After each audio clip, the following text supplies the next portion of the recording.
Wàláì kò sígbà tẹ́lòmí ò ní bẹ̀rẹ̀ sí máa lọ láti fíìmù fúnra ara ẹ̀ o lórí fíìmù Ṣódìran yìí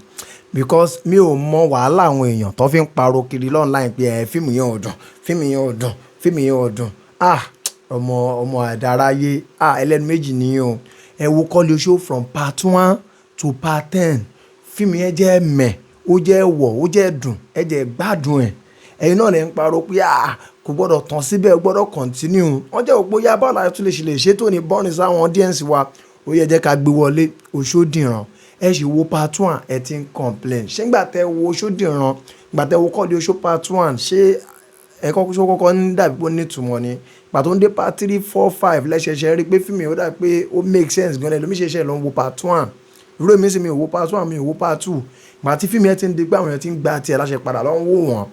Òṣódìran yìí náà wọ́n ti sọ fún pé origin Kọ́lé Oṣó ni so ẹ má expect pé bí a Kọ́lé Oṣó part 11 ẹ ti mọ̀ pé origin nǹkan tó ṣẹlẹ̀ kó tó di pé Kọ́lé Oṣó wáyé ni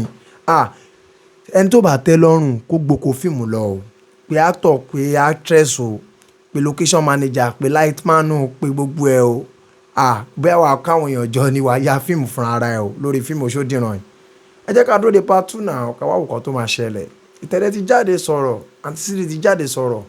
broda wọ Òjó ó ti jáde sọ̀rọ̀ àwọn yẹn ti jáde sọ̀rọ̀ lórí fíìmù yìí pé kẹ́ farabalẹ̀ ẹ lọ calm down now wọ́n ní kẹ́ lọ fọkàn balẹ̀ ẹ lọ ṣe kíni o ẹ lọ fọkàn balẹ̀ ẹ lọ fọkàn balẹ̀.